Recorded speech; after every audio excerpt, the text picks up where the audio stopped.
Iya. Jadi pada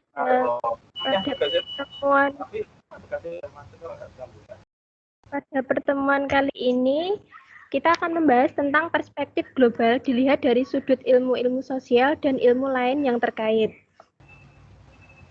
Materi yang akan dibahas pada KB1 yaitu perspektif global dari visi geografi, sejarah, dan ekonomi. Kemudian pada KB kedua, perspektif global dari visi politik, sosiologi, dan antropologi. Kemudian pada KB3, perspektif global dari iptek, transportasi, komunikasi, dan internasional. Kemudian selanjutnya kita akan mengulas sedikit tentang hakikat dan pengertian perspektif global yang sudah kita bahas pada minggu kemarin. Perspektif global yaitu suatu cara pandang dan cara berpikir terhadap suatu masalah, kejadian, kegiatan dari sudut kepentingan global, yaitu dari sisi kepentingan global, kepentingan dunia ataupun internasional.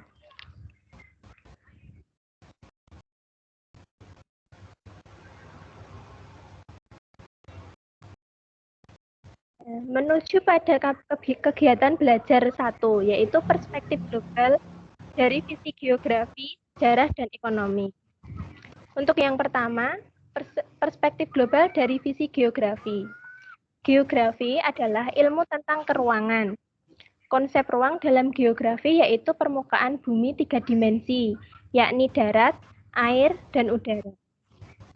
Perspektif global, perspektif geografi atau perspektif keruangan adalah suatu kemampuan memandang secara mendalam berkenaan dengan fenomena, proses, dan masalah keruangan permukaan baik masa lampau, saat ini, terutama untuk masa yang akan datang. Bisa juga teman-teman melihat di halaman 2.3 sampai 2.4.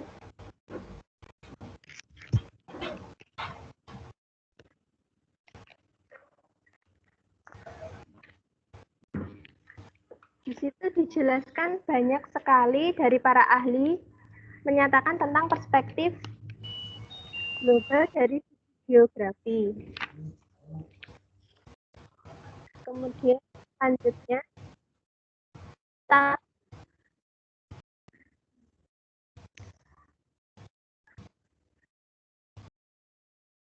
untuk selanjutnya yaitu tahap perspektif keruangan.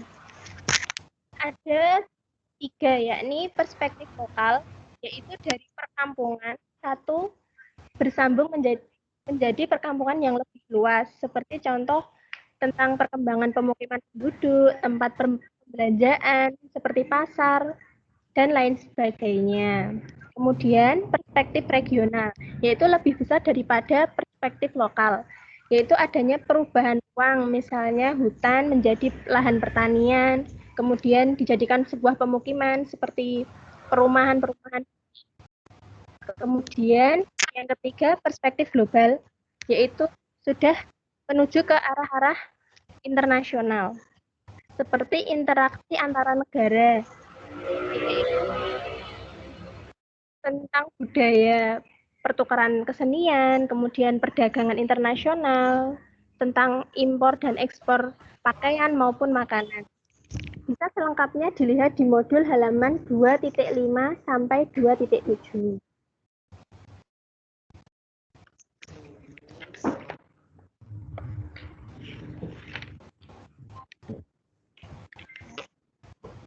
Kemudian selanjutnya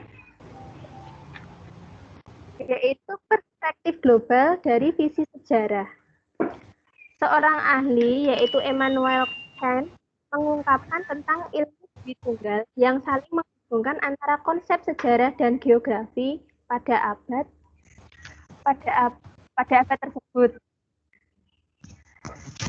Perspektif sejarah mengacu pada konsep waktu, yaitu waktu yang telah lampau, yang tapi dapat digaji untuk memprediksi kejadian-kejadian yang akan datang.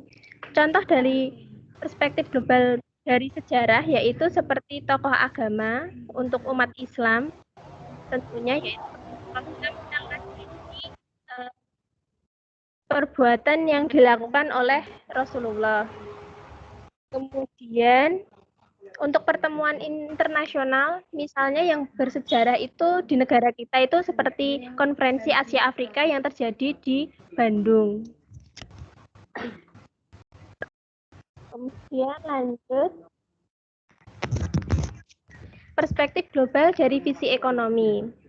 Ilmu ekonomi menurut HWR dan Gerardo Pesiccat pada tahun 1993 menyangkut beberapa aspek, yaitu menentukan pilihan, kemudian keinginan yang tidak terbatas, kemudian selanjutnya persediaan sumber daya terbatas dan bahkan ada yang langka, kemudian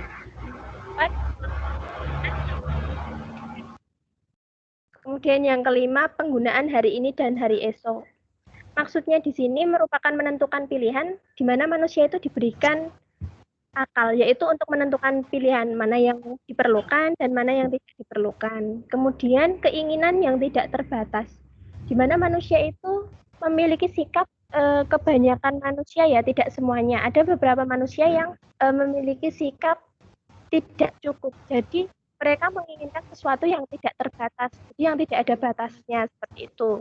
Kemudian yang ketiga, persediaan sumber daya terbatas dan bahkan ada yang langka. Itu seperti minyak bumi dan lain-lain sebagainya. Kemudian menggunakan alternatif sumber daya. Ini seperti kita menggunakan sikap 3R, reuse, reduce, dan recycle. Kemudian selanjutnya penggunaan hari ini dan hari esok. Jadi kita menggunakan untuk hari ini, tapi juga dapat menggunakan di hari esok. Jadi kita berpikir seperti menggunakan barang-barang yang tidak mudah untuk dibuang seperti itu. Jadi kita menggunakan kembali produk-produk tersebut seperti itu. Bisa juga kita lihat di modul halaman 2.10 dan sampai 2.13. Di situ teman-teman bisa melihat sendiri contoh-contohnya. Di situ banyak sekali ya.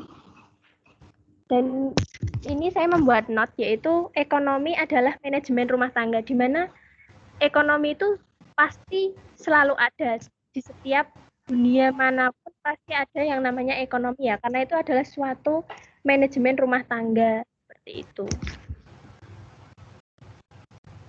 Kemudian lanjut.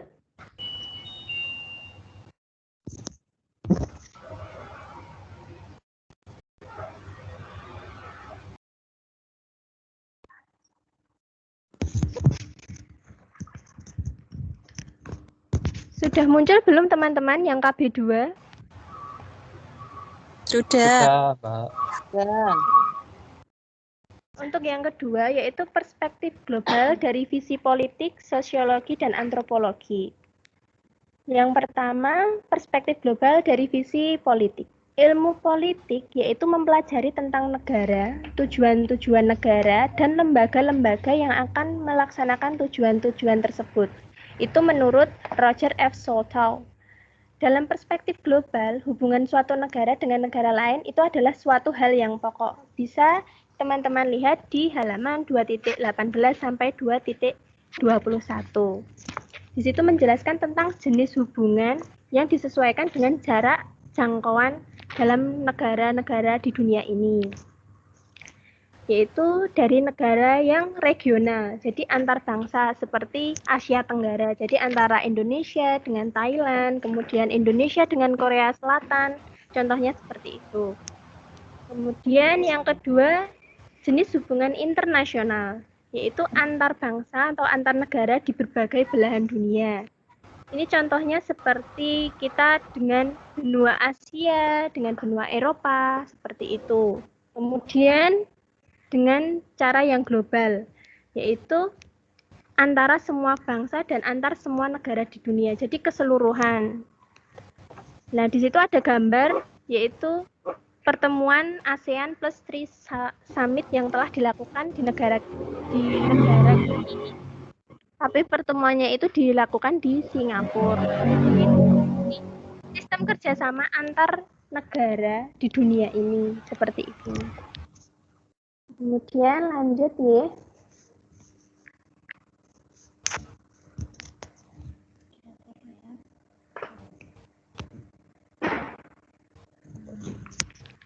terlihat nih teman-teman? Sudah. Oke. Lanjut, yang B yaitu perspektif global dari visi sosiologi. Sosiologi merupakan ilmu ilmiah tentang fenomena yang timbul akibat hubungan umat manusia, manusia yang lain, dan lingkungannya.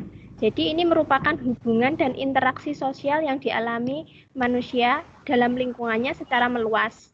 Jadi bukan hanya dilakukan 2 orang, tapi melainkan banyak orang maupun secara kelompok dan secara global. Adapun motif interaksinya itu merupakan ekonomi, budaya, politik, dan agama. Dampak dari kemajuannya yaitu pemanfaatan iptek membawa perubahan tatanan sosial baik material maupun non-material. Interaksi yang dilakukan bisa dilakukan secara langsung ataupun tatap muka, kemudian ada juga yang tidak langsung, seperti melakukan media. Untuk pada zaman sekarang, media sosial itu sangat berpengaruh ya bagi Indonesia maupun negara-negara lain. Bisa dilihat dari gambar tersebut, yaitu pencak silat. Pencak silat itu merupakan budaya dari Indonesia yang sudah bisa sampai di luar negeri. Bisa teman-teman baca di halaman 2.22 sampai 2.24.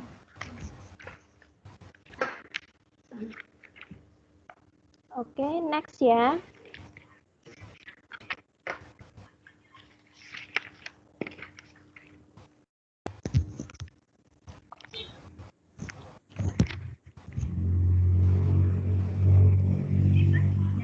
Oke.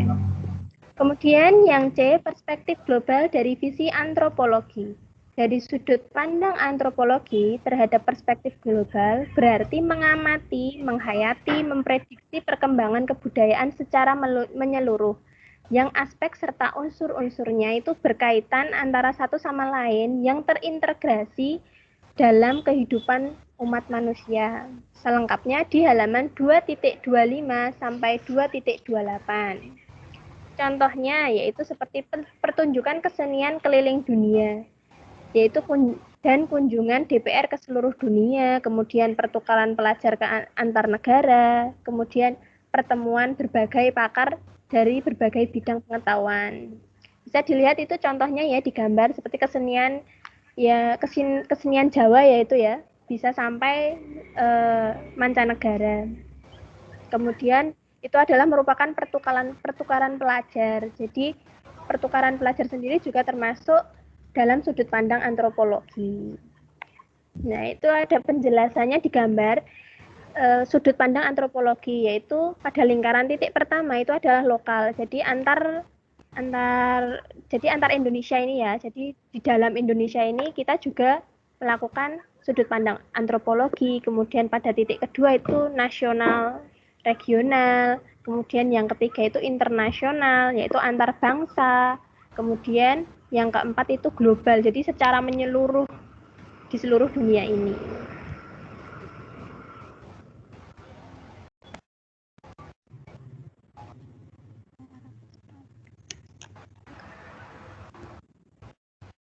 Kemudian kegiatan belajar 3, perspektif global dari visi iptek, transportasi, komunikasi, dan internasional.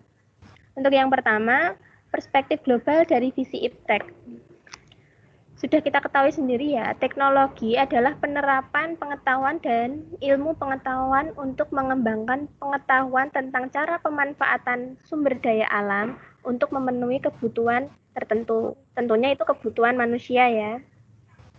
Kemudian ilmu pengetahuan erat berhubungan dengan teknologi dalam kehidupan sehari-hari yang sering disebut dengan iptek.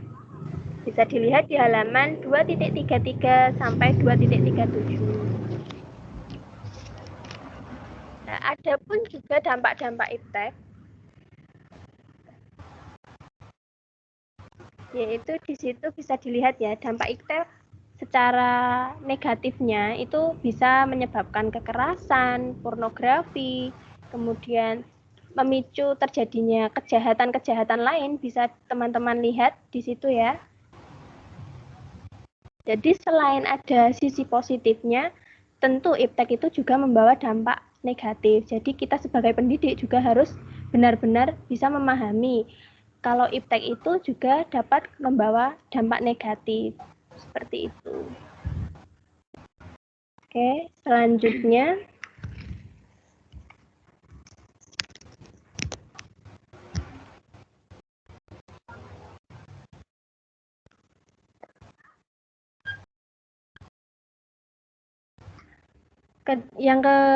kedua ini perspektif global dari visi transportasi. Transportasi itu merupakan alat angkut ya, jadi alat yang digunakan untuk mengangkut suatu barang ataupun manusia.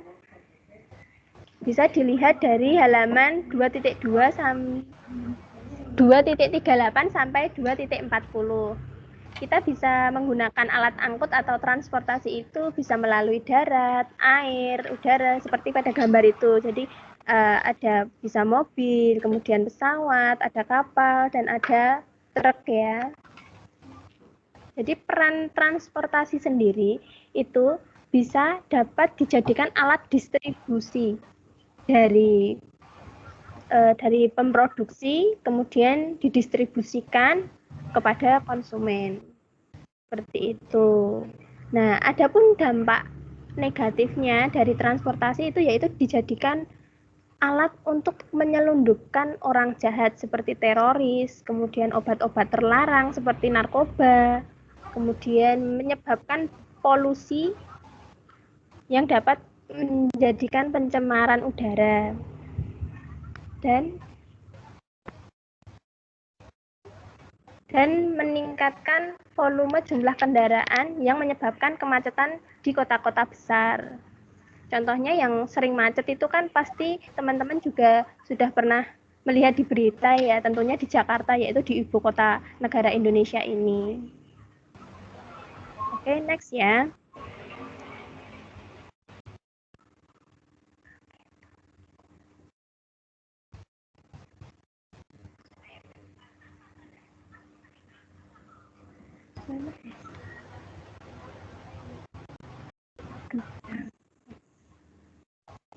Kemudian yang ketiga yaitu perspektif global dari visi komunikasi. Ini juga tidak jauh dari visi yang iptek tadi. Jadi saling berkaitan ya, antara dari mulai geografi sampai ini yang komunikasi itu saling berkaitan sebenarnya. Nah, komunikasi sendiri merupakan salah satu bentuk cara interaksi atau hubungan antara makhluk satu dengan yang lain. Komunikasi juga dilakukan oleh manusia itu dengan beragam cara. Perkembangan kemajuan dan penggunaan media elektronik contohnya yaitu radio, TV, faxmail, kemudian internet. Kontak interaksi sosial umat manusia untuk berkomunikasi juga semakin maju ya. Contohnya juga media sosial yang saat ini yang terjadi di Indonesia ini sangat terkenal ya. Bisa juga dilihat dari halaman 2.40 sampai 2.42. Adapun di sini peran komunikasi yaitu untuk menjalin hubungan antar negara dalam bidang tertentu antara kelompok masyarakat yang berbeda negara atau kebangsaan. Kemudian menunjang upaya pencapaian tujuan hubungan internasional serta menghindari terjadinya konflik atau kesalahpahaman antar pemerintah maupun penduduk. Dan sebagai cara atau teknik untuk mendukung pelaksanaan politik luar negeri. Jadi komunikasi ini sangat penting ya untuk terjalinnya pelaksanaan politik antara negara satu dengan negara yang lain untuk demi pencapaian kepentingan negara.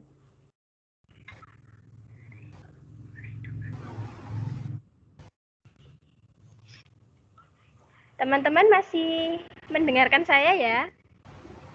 Masih, Mbak. Masih, Mbak. Oke. Ya, selanjutnya sudah terlihat ya yang D, perspektif global dari visi internasional. Jadi lembaga internasional, contohnya itu PBB maupun organisasi lain yang memiliki kedudukan atau fungsi yang bermakna dalam menopang saling ketergantungan antara bangsa dan negara yang beragam, baik itu sistem politik, ekonomi, budaya, serta keadaan rasial yang lainnya. Contoh penanganan masalah internasional yang dilakukan oleh PBB itu yaitu tentang masalah kependudukan yang tidak hanya menangani jumlahnya saja, tapi juga keseluruhan. Contohnya yaitu kesehatan, yaitu dari WHO, kemudian dari pangan dan pertanian, yaitu FAO. Kemudian lanjut lagi dengan masalah lingkungan hidup yang tidak lepas dari kependudukan itu tersebut. Contohnya yaitu United Nations Environment Program, yaitu itu.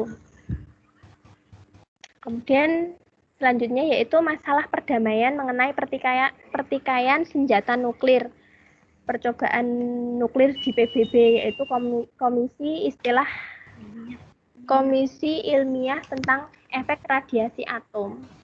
Teman-teman tahu yang membuat nuklir pada waktu itu?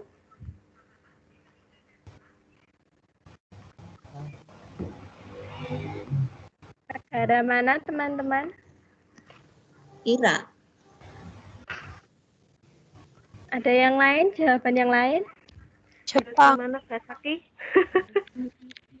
Banyak, Mbak. Ayo, biar Jepang, Mbak. Eropa, Amerika Inggris. Serikat. Oke.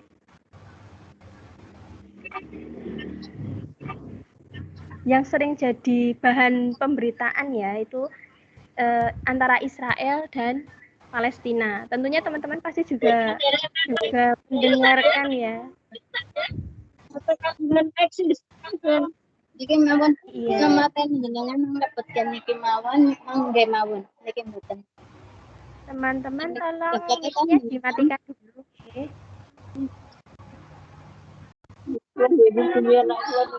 Nggih. Mboten 08. Semen 081 76.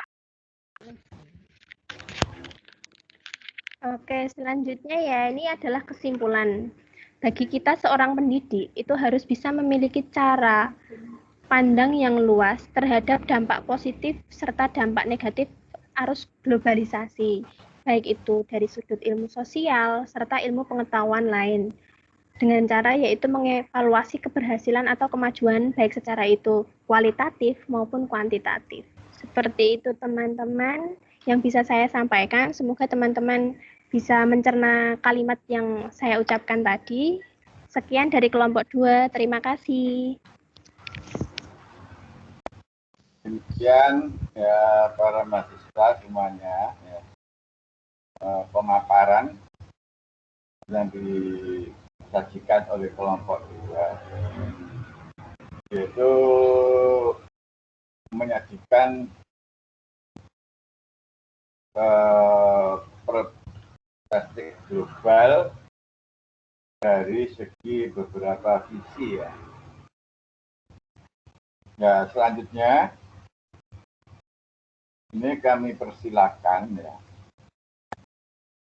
untuk mengajukan pertanyaan kepada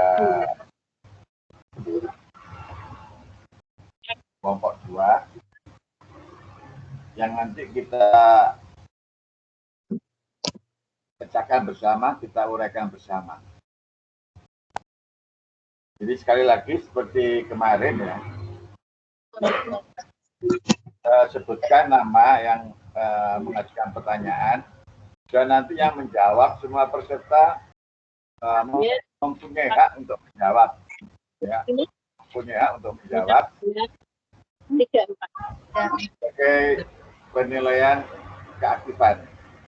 Nah, saya batasi ya untuk perhatikan ya semuanya. Ini untuk yang melakukan pertanyaan ini kita maksudnya materinya dibatasi. Jadi misalkan sesi pertama Pak mohon untuk yang videonya. Oh iya, apa? Yo nomor apa? Ini siapa tuh ini? Paketannya blondin. Halo. Bu Hartini, nyun tulung mikir Bu Hartini. dulu.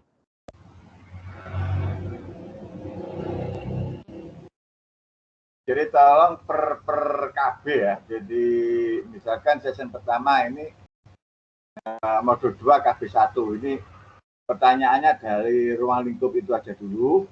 Nanti kemudian session berikutnya KB2 ya. Dan nanti sessionnya ketiganya KB3. Jadi biar kita pecahkan, kita uraikan secara urut ya per KB ya. Jadi tidak langsung bertanya ke misalkan tadi yang paling akhir materi tentang globalisasi dalam visi internasional misalkan. Langsung pertanyaan sana, padahal yang awal-awal belum kita selesaikan. Makanya apabila mengajukan pertanyaan tolong dalam ruang lingkup KB1 dulu ya. Nanti berapa pertanyaan, KB2 berapa pertanyaan, KB3 berapa pertanyaan. Kita batasi seperti itu, biar tidak bias ya kemana-mana nanti ya. Jadi kita selesaikan KB1 dulu. Nah, silakan untuk mengajukan pertanyaan pada KB1. Jadi KB1 Izin bertanya, Bapak. Tentang geografi, sejarah, dan ekonomi. Iya. Oh ya.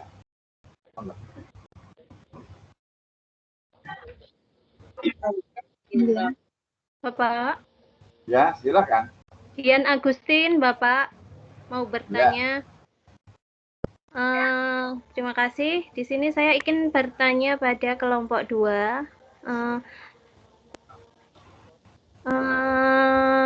Apa dampak yang akan dihadapi oleh dunia pendidikan dengan adanya perkembangan kehidupan global?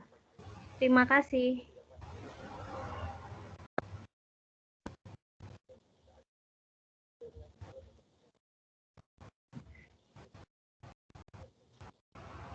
Maaf, tolong diulangi.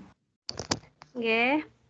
Apa dampak yang akan dihadapi oleh dunia pendidikan dengan adanya perkembangan kehidupan global?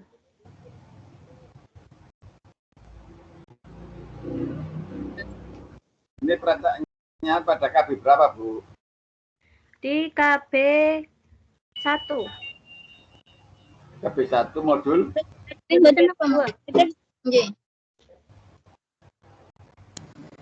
Tanya, Pak. Enggak, Tanya, loh Pak. pertanyaannya. KB1 modul berapa itu? Modul 2, Bapak. Modul 2. Ya, oke.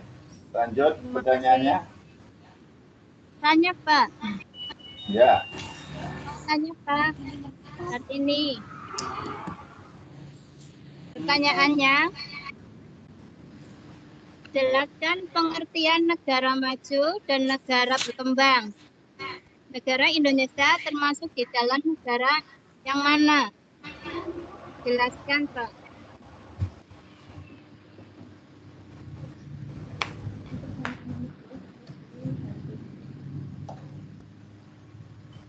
Halo? Halo.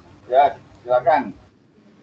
Jadi pertanyaan kedua, jelaskan apa yang dimaksud dengan negara maju dan apa yang dimaksud dengan negara berkembang. Lalu Indonesia ini termasuk klasifikasi negara maju atau negara yang berkembang?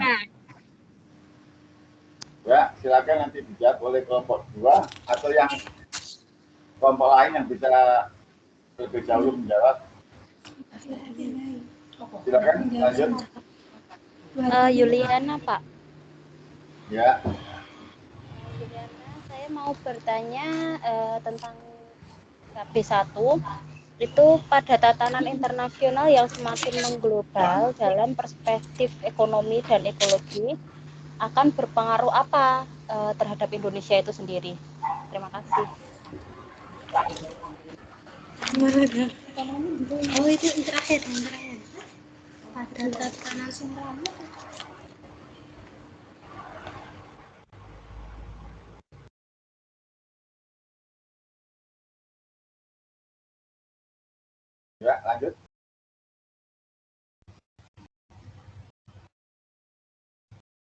Halo, Sela Erin, Pak. ya. Saya bertanya pada kelompok 2. Menurut pendapat kelompok 2, apa yang dimaksud dengan pemanasan global serta sebutkan dampaknya?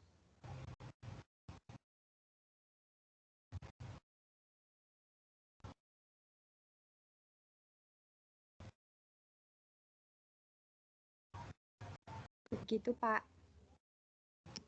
Ya, apa yang dimaksud dengan pemanasan global dan apa dampaknya gitu ya? Iya, Pak. Ya, sementara kita batasi untuk KP1 ya, 4 pertanyaan. Silakan didiskusikan bersama, kita pecahkan bersama. Jadi saya ulang pertanyaannya, apa dampak perkembangan pendidikan ya, terhadap sistem pendidikan terhadap globalisasi gitu ya? Silakan.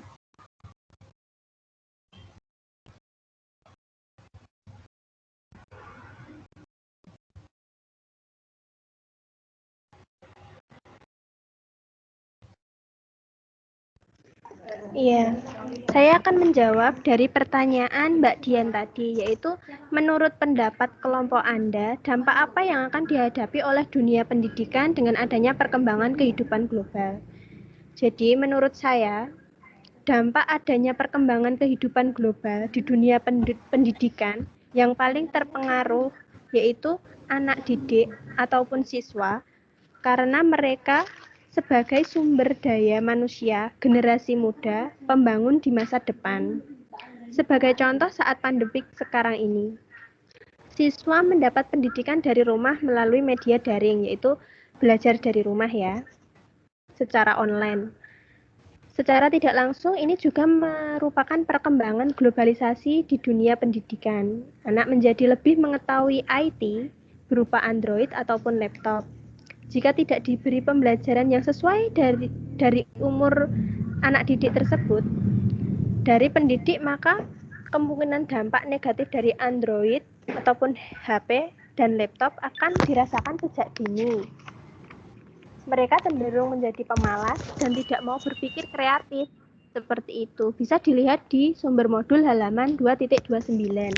Coba teman-teman buka ya.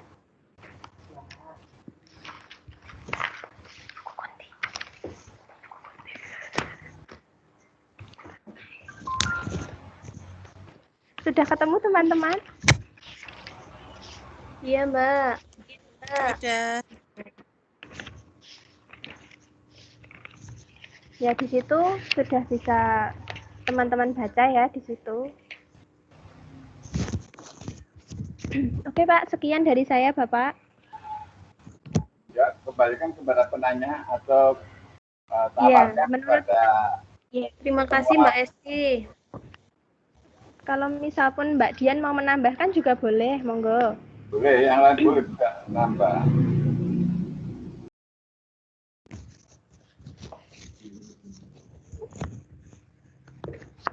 Atau teman-teman lain mau menambahkan, kami dengan senang hati menerima.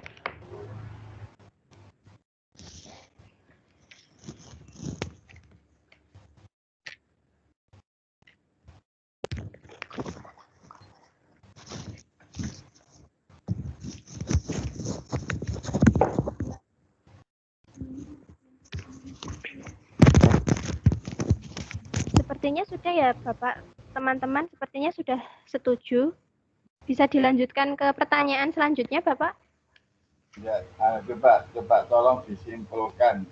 Artinya pertanyaan tadi jawabannya tolong disimpulkan. Jadi jawab yang realnya seperti apa? Iya, baik. Jadi penjelasan kesimpulannya ini dalam dunia kehidupan saat ini ya Bapak, kehidupan global itu kan sangat penting. Apalagi saat pandemik seperti ini kan. Jadi anak-anak itu ketika diberikan HP ataupun laptop untuk media pembelajaran, orang tua maupun guru juga harus mengawasi, baik secara langsung maupun tidak langsung. Kita harus mengawasi benar-benar bahwa ada dampak positif maupun negatif. Ya, positifnya anak akan mengerti IT sejak dini. Dan dampak negatifnya, anak-anak bisa melihat sesuatu yang tidak perlu dilihat pada umurnya yang saat ini. Contohnya itu kita bisa lihat dari media YouTube. Anak-anak bisa mengakses YouTube, akan ada pilihan untuk batasan umur dewasa maupun anak-anak. Nah, kita sebagai pendidik maupun orang tua harus bekerja sama, yaitu memberikan pengarahan kepada anak untuk memilih YouTube yang anak-anak, misalnya seperti itu, Bapak. Jadi anak-anak bisa belajar sesuai dengan umurnya, seperti itu. Jadi kesimpulannya bahwa dampak dari globalisasi ya terhadap dunia pendidikan kan begitu ya. Pripun Bapak? Jadi dampak dari yang dimaksud dengan yang bertanya tadi loh, dampak globalisasi dalam hal dunia pendidikan di Indonesia. Iya, dampaknya dari globalisasi itu anak-anak semakin kreatif, Pak. Iya, makanya. Iya. Jadi dalam ini saya kira ya benar jawabannya tadi, ada dampak positifnya, ada dampak negatifnya ya. Jadi positifnya ini kan mau tidak mau ya, suka tidak suka ya. Jadi tidak hanya terhadap siswa. Makanya seperti kemarin ya, ini kan kemudian lahirlah yang namanya pendidikan apa global. Supaya apa? Guru itu sendiri tidak sampai ketinggalan. Iya Pak ya. Jadi jangan sampai apa istilahnya itu muridnya sudah lari jauh, tapi gurunya masih ya kadang masih stagnan ya, masih ada di tempat. Nah ini ya, ini mungkin kalau ya maaf ya, kalau guru-guru muda ya, ini masih bisa mengimbangi ya. Bagi guru-guru yang tua-tua ya, maaf ya, ini sangat apa namanya, ya keteteran gitu loh ya. Makanya jadi pengaruhnya, jadi coba lihat mungkin di lingkungan Bapak Ibu ngajar misalkan harus di mana Bapak Ibu bekerja. Untuk yang muda-muda no problem dengan perkembangan teknologi. Nah, tapi kalau bagi yang ya katakanlah ya usia 40 atau 50 ke atas udah. Makanya kan ya ini dampaknya di situ. Jadi perkembangan teknologi secara pengetahuan, pengalaman mungkin tua yang tua lebih, tapi secara teknis ya tentang teknologi ini mungkin lebih banter yang muda. Jadi dampaknya ini banyak sekali ya dalam dunia pendidikan ya. Jadi ini ya mendorong ya para guru, para orang tua untuk istilahnya tidak buta dengan apa? Iptek ya Pak ya. Dengan teknologi. Iya Pak. Kan dampak ya, dampaknya. Coba tidak ada pengaruh globalisasi, apalagi tidak ada pandemi. Mungkin orang tua nyantai-nyantai saja di rumah, tapi dengan adanya globalisasi, dengan adanya apa namanya terus ada pandemi seperti ini, mau tidak mau, suka tidak suka, orang tua kan berupaya bisa ini kan berarti kan pengaruh gitu ya. Tapi pengaruhnya apa? Positif. Anak-anak berkompetisi ya. Tentunya dalam dunia pendidikan ini juga mengalami apa ya, kalau kita tidak memegang teguh ya karakter budaya ini, dunia pendidikan di dalam negara kita ini juga akan ya akan terbawa dengan macam-macam dunia luar yang bersifat negatif. Banyak ya seperti kayak pendidikan, misalkan kayak teknologi ya dalam dunia pandemi ini. Sekarang satu sisi ini yang maju yang sekolah itu anaknya apa ibunya atau orang tua? Cenderung Orang tuanya. Bapak. Orang tuanya, Pak. Orang tua. Orang tua. Nah ini kan juga ya gimana ya, mau kak orang tua itu anak nanti seperti apa ya. Terus anak kalau tidak dipegangi HP untuk main game yang lain itu ya memang dalam tapi ini mungkin ya situasional ya dalam suasana pandemi. Mungkin nanti berikutnya ini lebih baik ya dalam tatanan dunia pendidikan ya, karena bagaimanapun ya dengan perkembangan teknologi, kemajuan dampaknya ini dalam pandemi ini pun juga berdampak ya. Artinya berdampak apa? Ya pendidikan kita sekarang ini ya seperti apa ya? Jadi kalau ngajar ya, mendidik ya, tapi tidak tahu objek yang dididik ya, merubah sesuatu ya, yang tidak tahu objek yang dirubah, ini kan juga sulit ya. Jadi sementara ini kita hanya mentransfer gitu aja ilmu pengetahuan tanpa melihat bagaimana perkembangan tindakan berikutnya. Ini adanya wabah ini ya.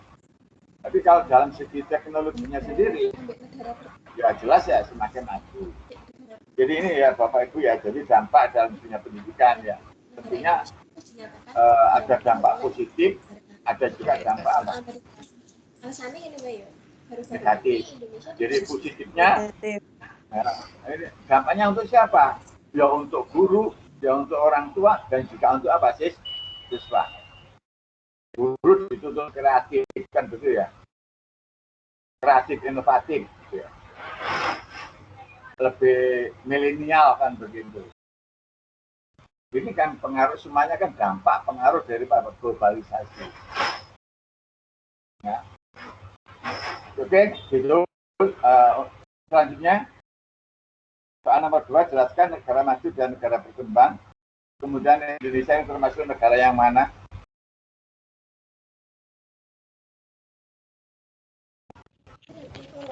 Ya, saya coba menjawab pertanyaannya Bu Hartini, Bapak.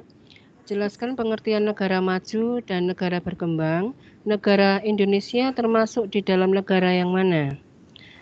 Negara maju merupakan negara yang memiliki standar hidup tinggi dengan perekonomian merata, penggunaan teknologi tinggi, dan telah berhasil dalam berbagai bidang. Negara berkembang merupakan negara yang pendapatan penduduknya rata-rata masih rendah. Indeks perkembangan manusia tercatat di bawah standar normal global dan infrastruktur pembangunan belum maksimal. Indonesia termasuk negara berkembang karena memang secara politik telah berhasil ataupun mampu mensejajarkan posisi dengan negara lain dan diperhitungkan. Tetapi dalam hal ekonomi masih banyak tergantung pada negara lain sehingga belum maksimal dalam kehidupan perekonomian penduduknya. Seperti contohnya pembudidayaan bibit lobster, Indonesia harus bekerja sama dengan negara Vietnam untuk mengekspor bibit lobster ke Vietnam karena banyak hal yang tidak mendukung dari negara Indonesia untuk membudidayakan bibit lobster. Menjadi lobster konsumsi seperti peralatan yang tidak memadai dan pH air yang terlalu tinggi. Ya, itu Bapak. Ya, bagaimana penanya? Jadi tolong gimana? Jadi yang pengertian yang lebih simpel, yang lebih gampang dipahami. Jadi negara maju itu apa? Bapak-bapak. Jadi negara ini bisa dikategorikan sebagai negara maju itu seperti apa? Syukur-syukur kalau menyebutkan ciri-ciri negara maju. Nah, ini lebih apa namanya, lebih jelas gitu ya. Terus negara berkembang, bapak-bapak seperti ini, cirinya seperti ini. Nah, kalau seperti tadi Bapak Ibu kan dalam menyampaikannya kan seperti membaca gitu loh, sehingga sulit untuk dicerna untuk yang mendengar. Makanya tolong diulangi Bapak. Saya menambahkan, Pak. Ya, silakan.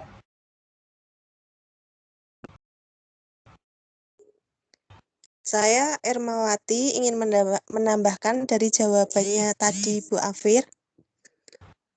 Jadi menurut negara maju itu negara yang memiliki standar hidup tinggi dengan perekonomian merata, penggunaan teknologi tinggi, dan telah berhasil dalam berbagai bidang. Seperti itu Pak, tambahan dari saya. Terima kasih.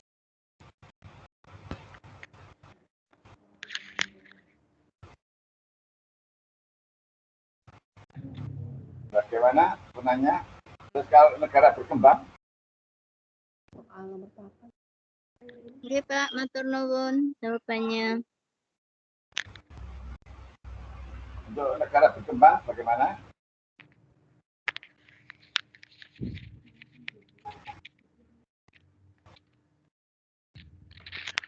Untuk negara berkembang. Ya, negara berkembang itu seperti apa?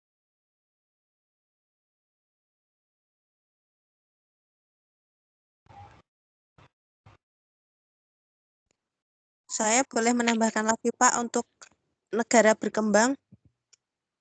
Silakan. Ya, saya Ermawati ingin menambahkan tentang negara berkembang. Itu negara yang pendapatannya rata-rata masih relatif rendah. Indeks perkembangan manusia tercatat di bawah standar normal global dan infrastruktur yang masih relatif berkembang atau belum maksimal. Seperti itu, Pak.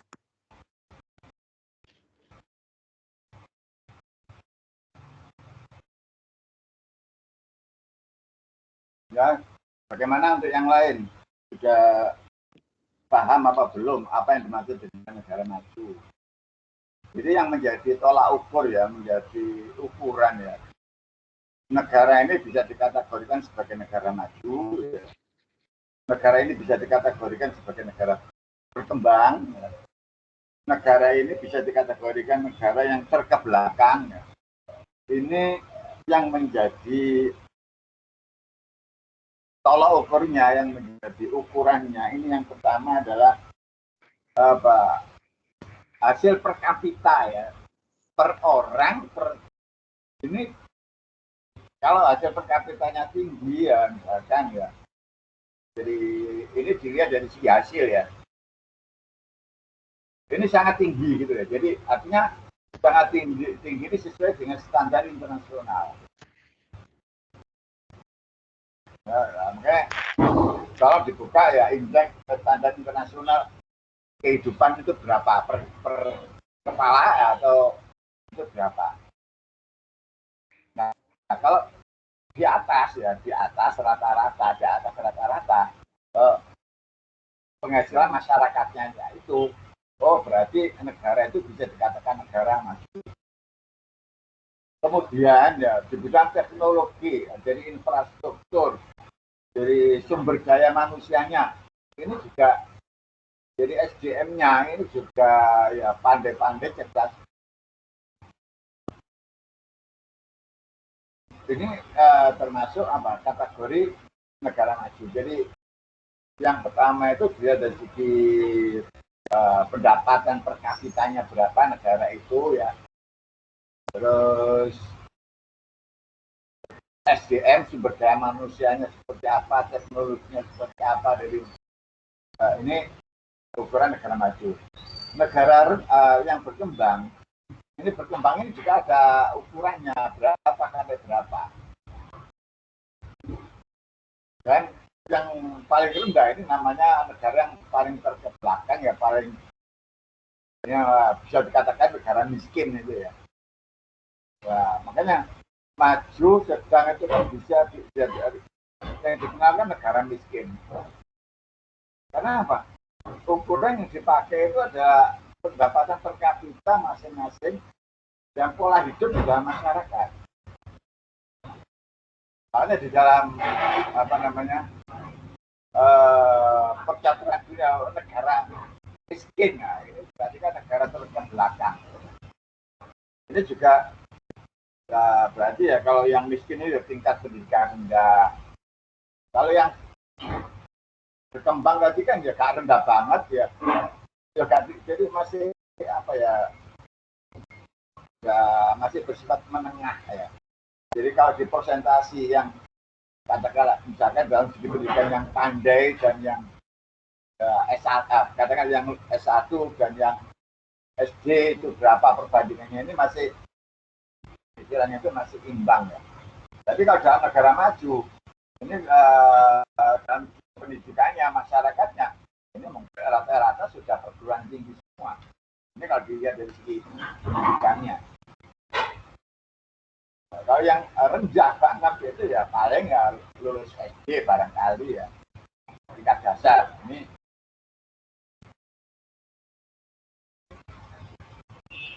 jadi jawaban itu tadi ya betul, tidak salah ya, cuma saya di sini saya menggarisbawahi dengan baik. Kemudian negara kita ini termasuk negara yang mana? Nah, makanya negara Indonesia ini termasuk kategori sebagai negara yang berkembang. Itu ya. Jadi tidak miskin ya, juga tidak maju, jadi kelas menengah. Makanya kelas-kelas yang menengah nanti kan di dalam hubungan internasional mendirikan suatu organisasi ya. Oke, demikian.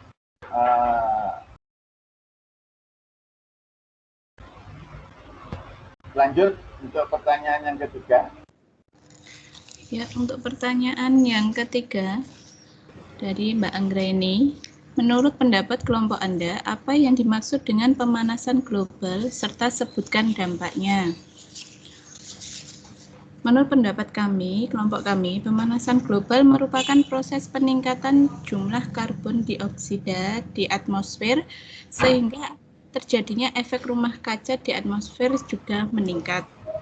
Sedangkan dampak pemanasan global berupa suhu udara di permukaan bumi akan menjadi naik dan itu akan mengakibatkan pencairan es di kutub yang semakin meningkat dan permukaan air laut akan semakin naik. Itu mengacu pada kondisi geografis di negara Indonesia. Bersumber dari modul halaman 2.7. Begitu Mbak Anggraini. Telepon. Yang tanya saya Mbak Sela. Oh Mbak Sela. Yang bertanya Mbak Sela ya? Oh iya, Iya, maaf. Mbak, yang Ya Mbak Sela. Nggih, Pak Mbak Sela, Bapak. Mbak, bagaimana Mbak Sela? Bagaimana Mbak Sela? ada contoh lain, Mbak. Jadi bisa loh ya, jangan maaf kalau itu ya. Ya jangan terlalu textbook ya. Jadi Bapak Ibu bisa menggunakan bahasanya sendiri ya. Itu jadi yang maksud dengan pemanasan global seperti apa? Dampaknya apa? Nah, textbook itu tadi, di situ ada definisinya, ada yang dimana. Pemahamannya itu seperti apa gitu lah. Ini yang Bapak Ibu untuk membahasakan yang sederhana. Jawabannya sudah ada di dalam modul, itu ada penjelasannya sudah ada di dalam modul. Cuman ya, mungkin Bapak Ibu di dalam memahaminya ya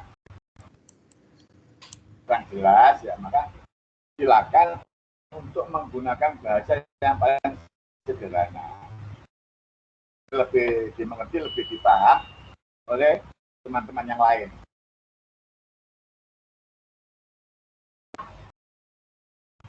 Demikian.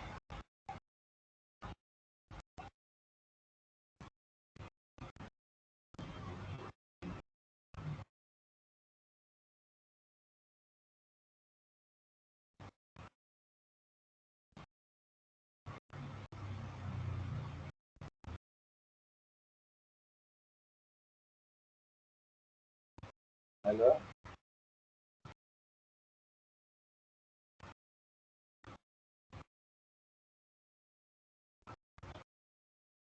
Bapak, sebentar. Untuk saat ini, dampak pemanasan global yang saya pahami itu mencairnya es di kutub utara, sehingga permukaan air laut itu meningkat, Bapak. Seperti itu.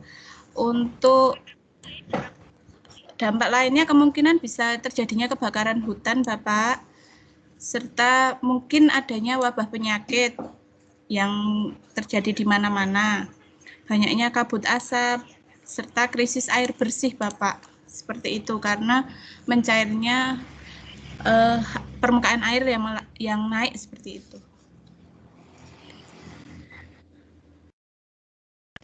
Bagaimana yang lain? Bagaimana Mbak Sela?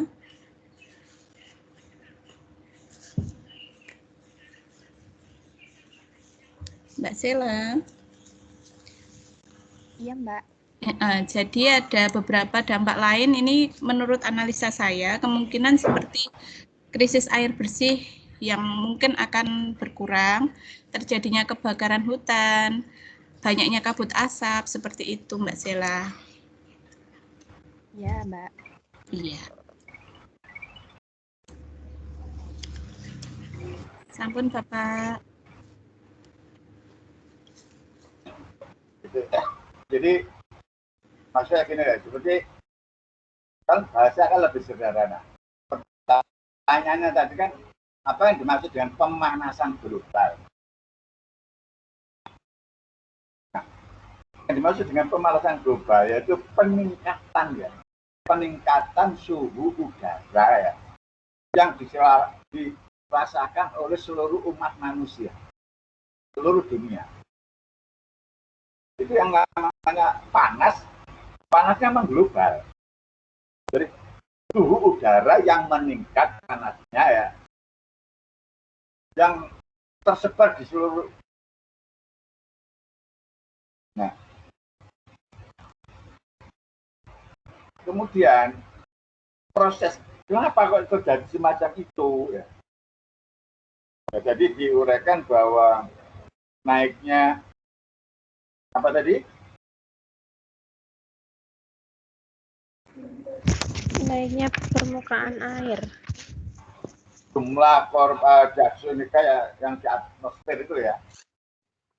Kan akhirnya menjadi suhu udara semakin panas. Nah, karena panas,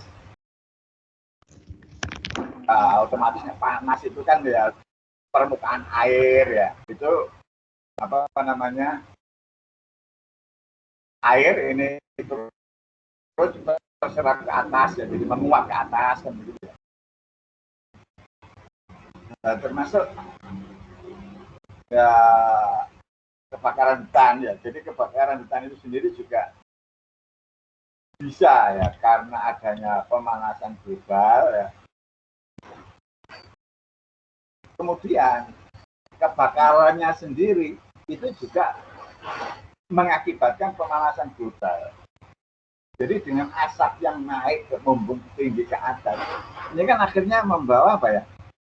Suhu udara semakin apa?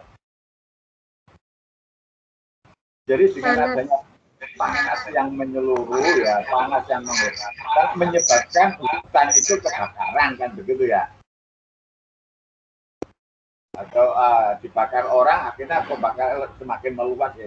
Ini karena suhu udaranya panas. Nah, asap yang melambung, yang naik, ini pun juga akan mengakibatkan apa? Suhu udara juga semakin apa? Nah, terus banyaknya rumah-rumah kaca, ini juga akan mengakibat apa? Yang menjadi proses pemanasan apa? Global.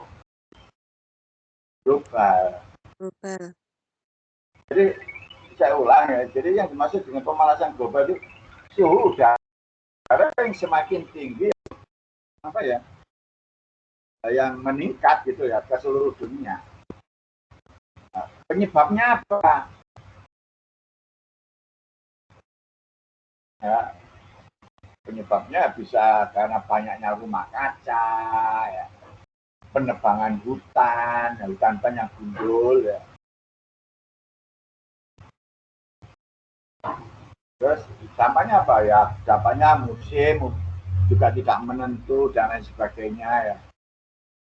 Itulah yang dimaksud dengan apa? Pemanasan global.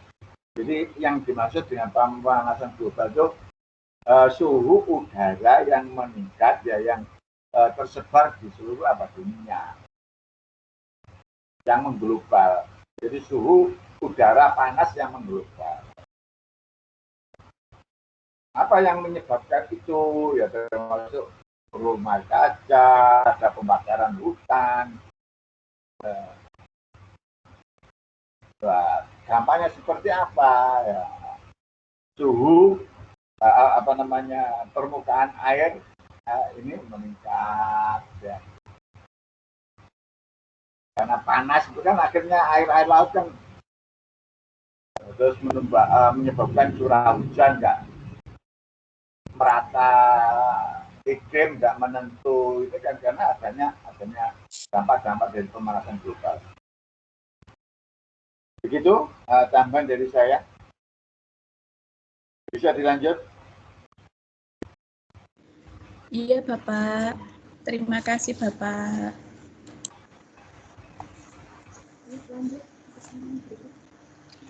Baik Pak, untuk pertanyaan selanjutnya dari Mbak Ana.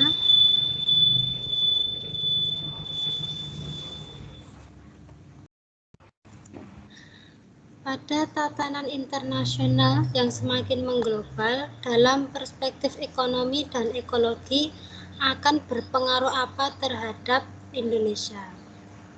Pada tatanan internasional yang mengglobal, maka Indonesia sangat terpengaruhi Bapak dengan relokasi industri dari negara-negara maju ke negara-negara yang sedang berkembang, termasuk di dalamnya negara Indonesia sendiri. Negara maju sudah berpengalaman karena negara maju mengalami dampak industrialisasi terhadap lingkungan negara setempat bagaimana permasalahannya. Sedangkan negara-negara yang sedang berkembang ini belum memiliki kesiapan bagaimana upaya menyeimbangkan industrialisasi tersebut serta sumber dayanya. Dari menerima relokasi industri dengan kehausan pembangunan tanpa kesiapan sumber daya manusia, pengelolaan keseimbangannya dalam perspektif waktu yang ke depan sudah pasti akan menghadapi hari-hari yang kelabu, belum ada persiapan. Nah, itu bersumber dari modul halaman 2.47. Begitu Mbak Ana jawaban dari kami. Mungkin ada yang kurang bisa ditambahi.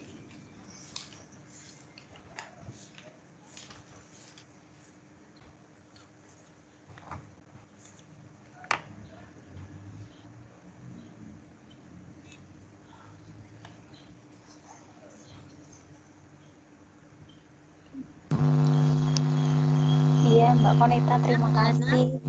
Tapi mohon maaf Bapak, sebelumnya saya loncat ke KP3. Untuk jawabannya mungkin ada yang bisa menjelaskan lebih rinci lagi, soalnya saya belum paham mengenai itu Pak yang saya tanyakan. Terima kasih.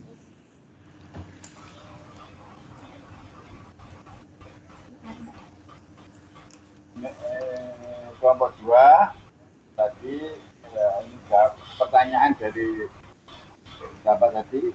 Liliana ya, tentang pengaruh ekonomi dan ekologi ya. Iya. Jadi pengaruh globalisasi terhadap ekonomi dan ekologi, begitu ya?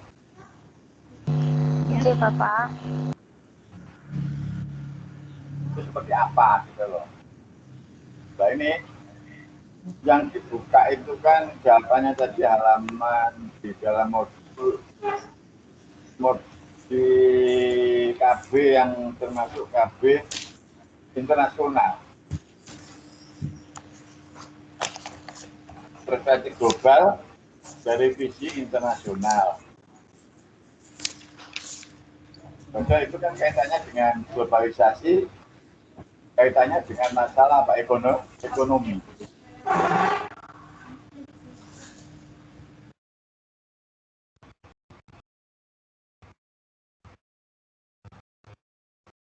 Jadi gampangannya dari jawaban tadi ya, kan kurang puas kan begitu ya, kurang. Silakan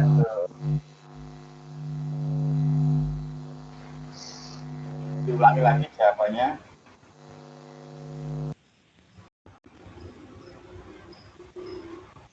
Saya Setiawan Rista, Bapak, mencoba menambahi. Ya. Tadi dari segi ekonomi dan ekologi Mbak. Iya, Mas. Ya. Jadi dari segi ekonomi itu kalau dari saya melihat itu lebih banyak positifnya karena salah satu penyebab global warming itu salah satunya adalah di bidang industri. Kita lihat saja di satu keluarga itu sekarang itu sepeda motor itu satu orang itu sudah punya satu. Padahal zaman dulu itu satu keluarga satu itu sudah termasuk orang yang kaya. Nah, itu menunjukkan bahwa ekonomi sudah semakin maju. Sepeda motor sudah lebih bisa dibeli oleh masyarakat luas. Tapi sisi negatifnya itu juga pembuangan asapnya itu juga menyebabkan global warming lah itu sisi negatif dari ekonomi yang maju ya itu.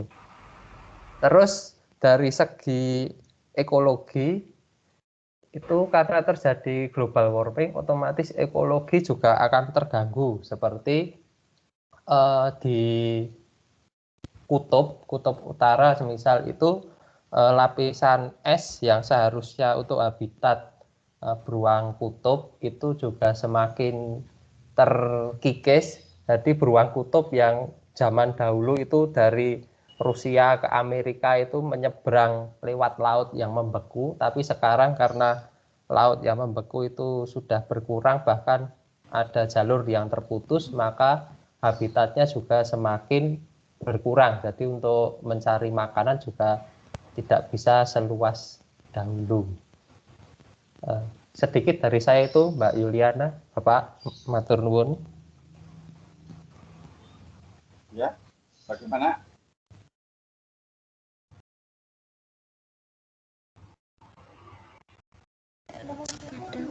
Padam terus bareng.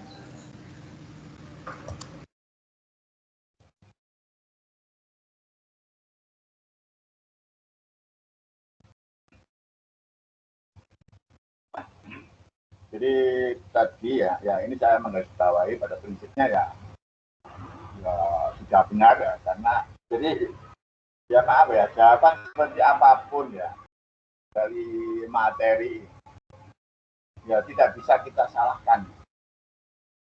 Kenapa?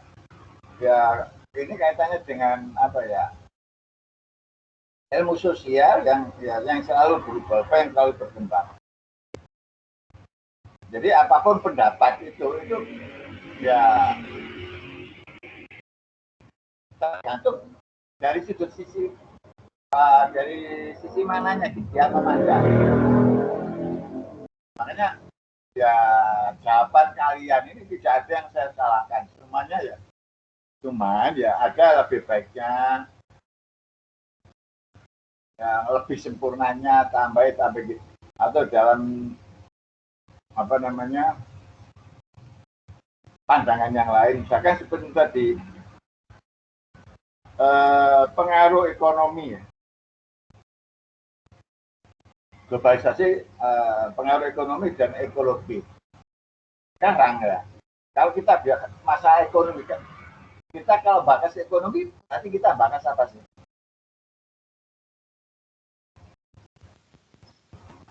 Daya beli, Bapak. Halo. Gitu, Ya, yang lain. Yang lain bisa juga daya beli.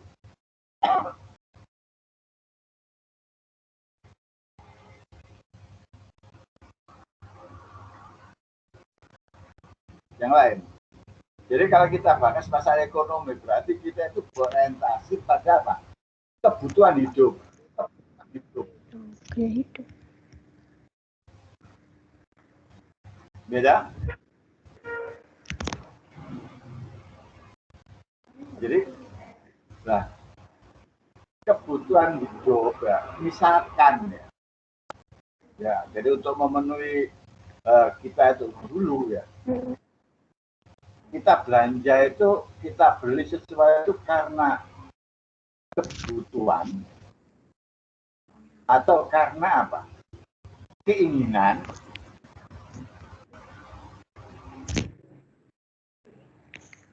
Atau seperti apa? Coba saya tanya pada mas-mas ya. Jadi kita untuk memenuhi kebutuhan kita, apa memenuhi keinginan apa ya hasrat kita ya. Ini karena kebutuhan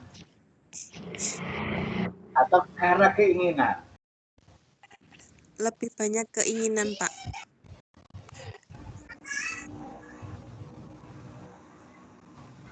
Yang lain? Ya, pada dasarnya itu untuk kebutuhan hidup. Tapi karena banyaknya keinginan, jadi mungkin lebih menuju keinginan juga, Pak. Bisa begitu, bisa begitu. ST, Pak. ST. Iya. ST masuk kelompok 2 ya? Iya, masuk kelompok 2.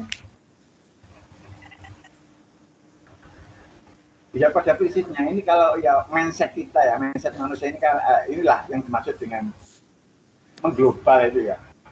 Mindset kita itu dulu kita ya mangan ya sak cukupe kan begitu, sak butuhe urip kan begitu ya. Apa adanya. Ini kalau kita berpikir ya, karena pengaruh global ya, ini mindset kita akan berubah. Tidak hanya karena kebutuhan, tapi juga karena apa? Keinginan. Ini karena tuntutan. Nah, tuntutan hidup. Nah, sehingga terus begitu berkembangnya. Makanya kemudian, ya, karena kebutuhan orang semakin banyak, ya, nah, para industrialisasi, para investor ya, untuk memproduksi apa? Berdatangan untuk memproduksi apa yang menjadi keinginan ya, bukan suatu kebutuhan, keinginan oleh masyarakat Indonesia, misalkan seperti itu. Dan ya, orang luar negeri sendiri melihat orang Indonesia ini jiwanya konsumtif.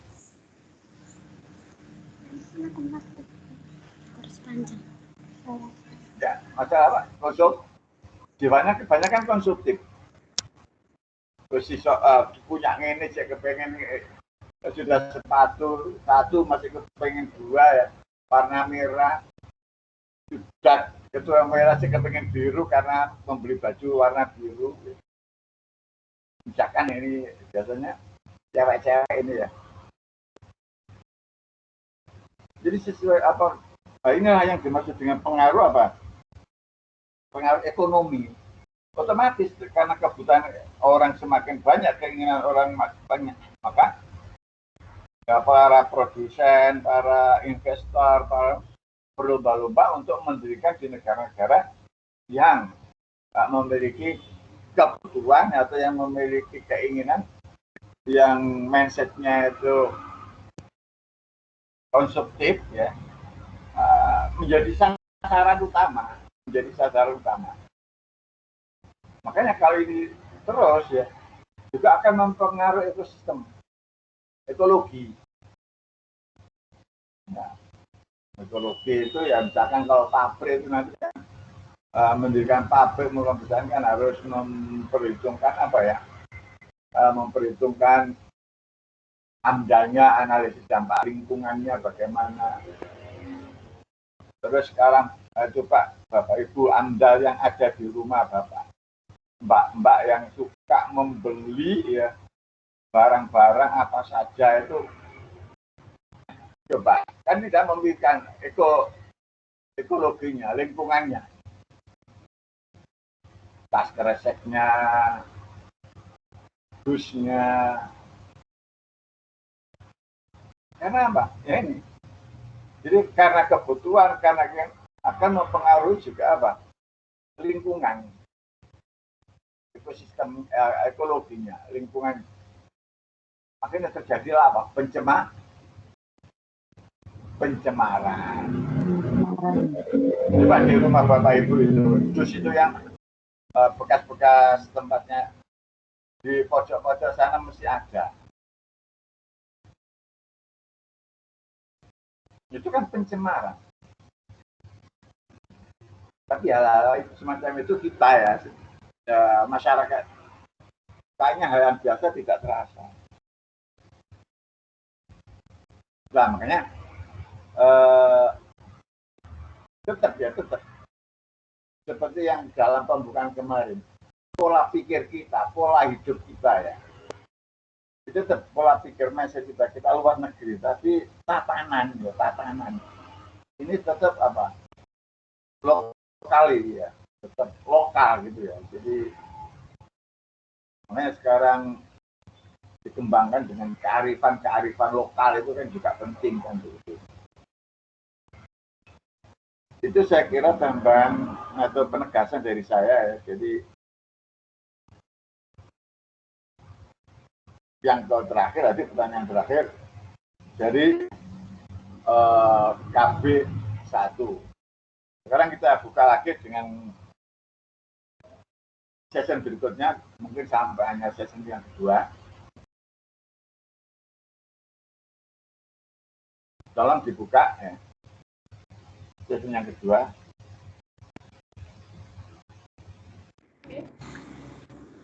Teman-teman, monggo silahkan yang mau bertanya lagi untuk sesi kedua, dilanjutkan.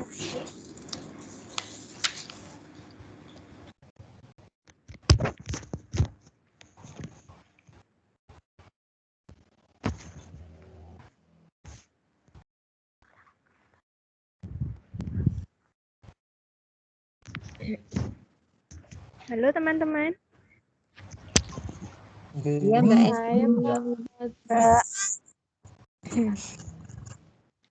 Saya Pak Fadila Minapri mau bertanya. Silakan.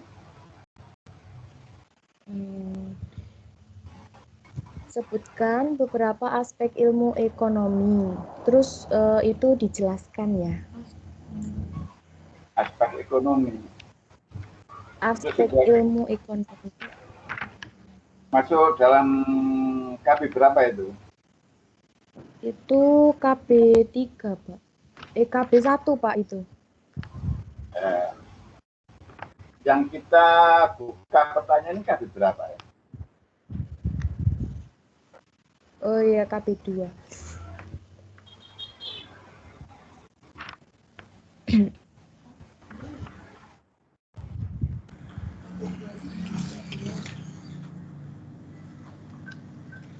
Maaf Pak, menambahi untuk yang sesi 1 tadi pertanyaannya mulai dari KD 1, KD 2 dan juga KD 3. Begitu Pak.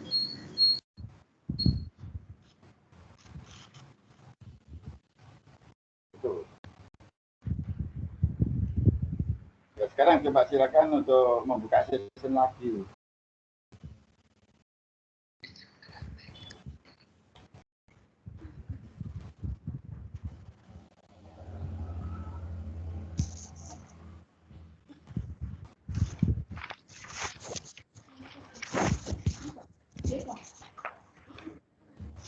Saya Pak Sanggarwati bertanya.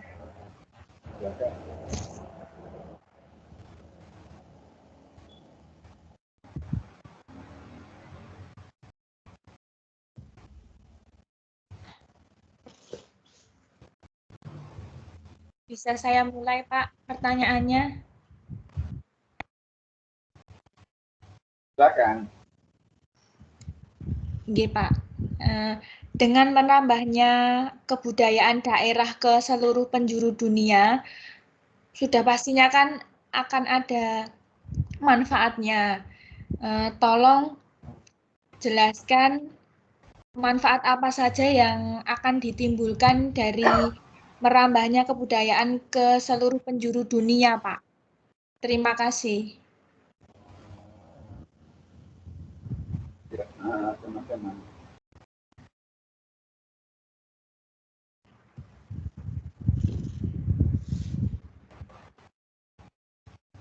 Ya, silakan yang berdua.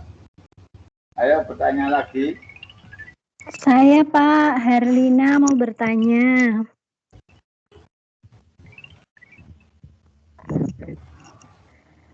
Ya, silakan. Herlina Bapak. Iya. Pertanyaan saya, jelaskan dampak positif dari perkembangan iptek dalam berbagai bidang kehidupan manusia dan sebutkan dampak-dampak tersebut ya. Terima kasih.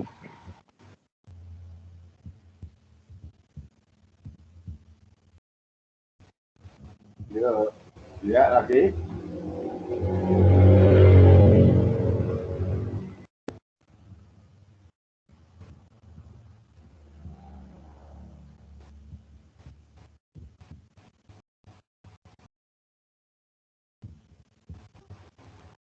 Ayo silakan.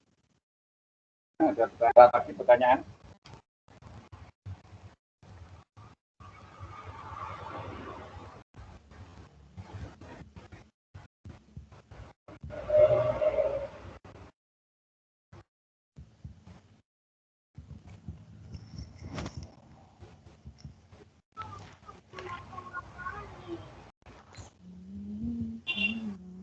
Halo? Halo Bapak.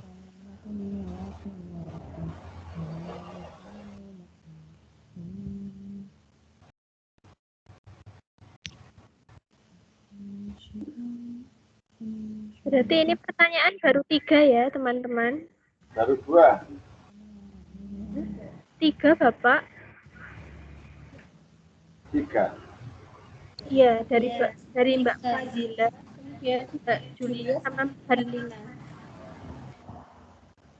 Coba diulangi lagi pertanyaannya. Kalau sudah 3 berarti 3 aja. Oh iya, untuk yang pertama tadi Mbak Fazila.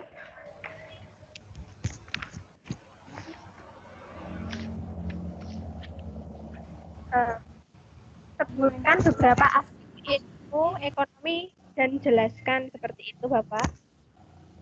Diulangi. Sebutkan beberapa aspek ilmu ekonomi dan jelaskan.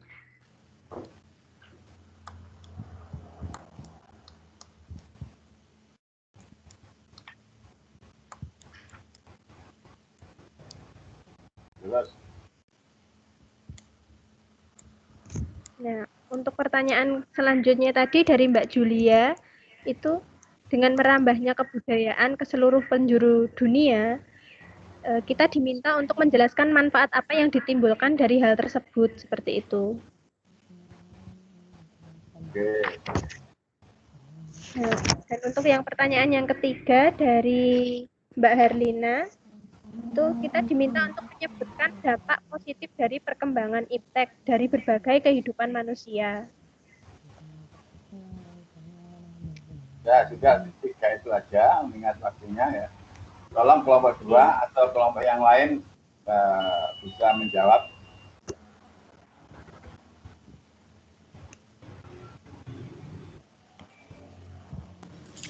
Baik Bapak, saya akan menjawab pertanyaan dari Mbak Fadila. Pertanyaannya, sebutkan beberapa aspek ilmu ekonomi dan jelaskan.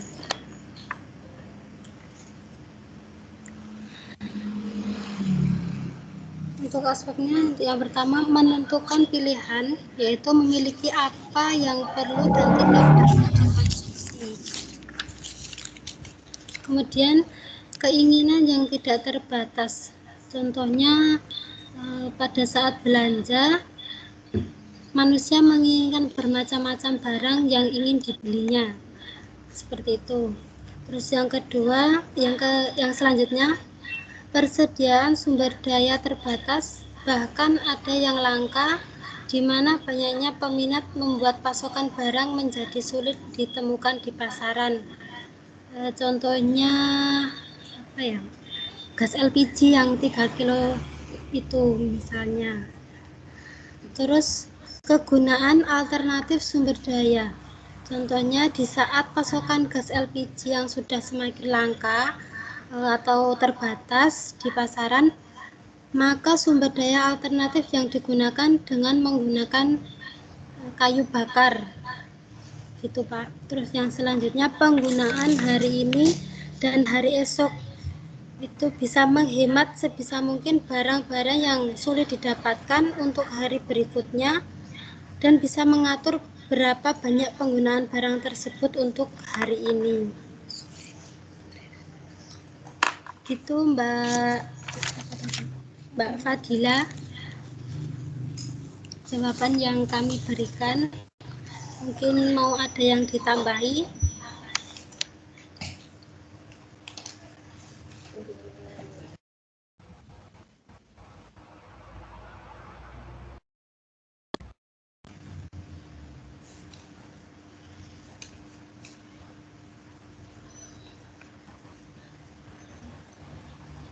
Gimana Mbak Fadila?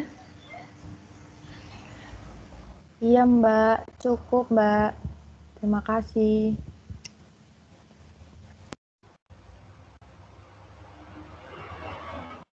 Nah, kalau itu dilihat dari modul ya halaman 2.10 itu ya. Itu jawabannya kan tadi itu tadi. Jadi pertanyaannya aspek-aspek ekonomi ya.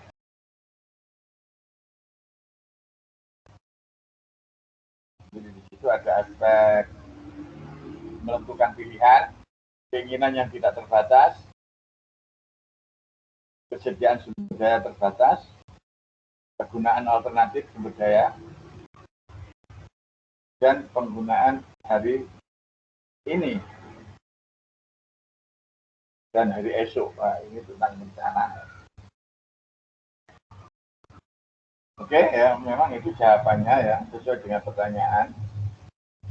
Jadi ini juga konseptual ya.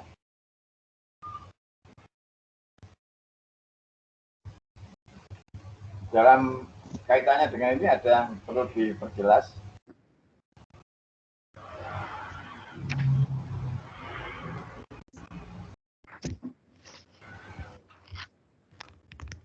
Kalau tidak ada, kita lanjut dengan soal berikutnya tadi, manfaat dan segi kebudayaan. Ya, saya jawab ya Pak ya, Esti dari kelompok 2. Dengan merambahnya kebudayaan daerah ke seluruh penjuru dunia, kita diminta menjelaskan manfaat yang akan ditimbulkan. Jadi menurut pendapat saya, ini juga termasuk dalam perspektif global dari segi sosial, kemudian antropologi, dan sejarah. Seperti kita ketahui bahwa kebudayaan dari Indonesia itu sangat banyak sekali. Contohnya seperti tari, kemudian pencak silat, kemudian dan yang lain-lain ya. Jadi dengan merambahnya kebudayaan daerah ke seluruh penjuru dunia merupakan hal yang positif karena akan terbentuk interaksi sosial ataupun hubungan manusia baik secara langsung, secara tatap muka antar individu ataupun kelompok ataupun melalui media yang sudah sangat berkembang saat ini. Mereka dapat saling bertukar pengalaman, kemudian bertukar kemampuan serta penilaian sehingga timbul perasaan saling menghargai satu sama lain walaupun kita berbeda agama, kita berbeda komunitas, kita berbeda negara, dan kita jadi bisa menyikapinya dengan saling tenggang rasa dan toleransi. Jadi ini kultur budayanya itu sangat bagus begitu Bapak. Jadi Mbak Julia bagaimana? Oh, iya Mbak. Jadi intinya itu bisa menjadi identitas bangsa dan negara Indonesia di mata dunia ngoten nggih Mbak, sekaligus mempererat persaudaraan antar keberagaman kebudayaan gitu ya Mbak, khususnya Indonesia ke mata internasional ngoten nggih. Ya, jadi itu ibaratnya kan ikon kita. Jadi kita menunjukkan kepada negara-negara lain bahwa Indonesia itu memiliki kebudayaan, memiliki tradisi yang perlu kita jaga seperti itu. Nggih. Terima kasih Mbak, jawabannya sudah sangat jelas.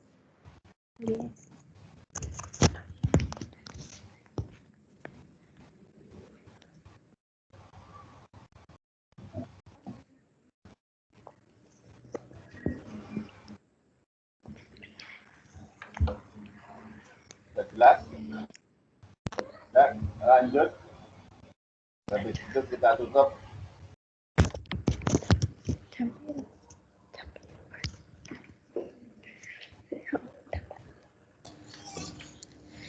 Ya, Bapak, sekarang saya akan menjawab pertanyaan selanjutnya dari Mbak Herlina. Sebutkan dampak positif perkembangan iptek di berbagai bidang kehidupan manusia. Perlu diketahui dahulu bahwa iptek itu merupakan ilmu pengetahuan dan teknologi. Nah, sedangkan ada beberapa dampak positif serta ada beberapa dampak negatif yang dipertanyakan saat ini. Dampak positif dari perkembangan iptek yaitu bagi manusia itu memberikan kemudahan. Contohnya, sekarang itu orang tidak perlu capek-capek untuk memesan makanan ke warung, mereka bisa lewat media GrabFood. Kemudian, peningkatan di bidang produksi. Contohnya, sekarang semakin berkembangnya iptek, mesin-mesin untuk produksi di pabrik itu juga lebih canggih, Bapak, sehingga produksi pabrik itu lebih banyak, insya Allah lebih mendatangkan income bagi produsen. Terus menambah pengetahuan dan wawasan. Iptek itu bisa sebagai sarana untuk mencari informasi. Seperti itu. Terus bersaingnya harga barang di pasar global. Dengan adanya iptek kita jadi tahu harga-harga di luar itu seperti apa, di luar Indonesia itu seperti apa, dan produk-produknya itu seperti apa, seperti itu Bapak. Seperti itu juga Mbak Herlina, masih ada yang kurang, kalau ada mohon ada teman-teman yang mau menambahkan. Iya Mbak, terima kasih. Untuk itu kan tadi dijelaskannya dampak positif dari segi ekonomi dan industri ya. Nah, sedangkan di sini kan ada beberapa bidang aspek kehidupan manusia. Misalnya bidang informasi dan komunikasi, bidang pendidikan, bidang seni dan budaya. Nah, terlebih juga di bidang politik. Bisa dijelaskan lebih spesifik lagi Mbak untuk di bidang-bidang tersebut. Terima kasih. Ya, di sini saya Bapak Esti ingin menambahkan untuk di bidang politik. Nah, di bidang politik, perkembangan iptek itu sangat bagus sekali. Contohnya untuk menjaga keamanan negara kita dari serangan negara lain. Contohnya seperti hacker-hacker sekarang ya Pak, itu kan mereka sangat kreatif untuk menembus sistem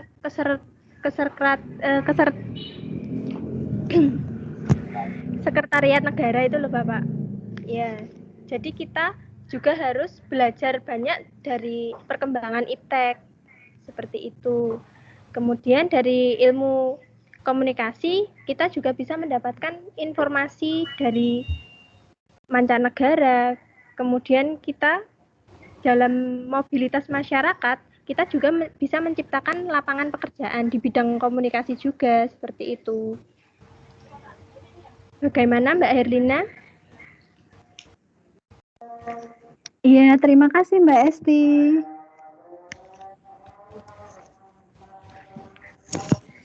Ya, sama Mbak Herlina.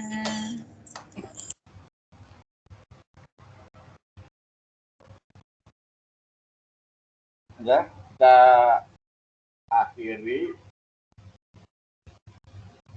diskusi dalam pertemuan yang ketiga ini. Tolong kelompok 2 mengakhiri, sambil nanti setelah diakhiri saya menjelaskan sedikit.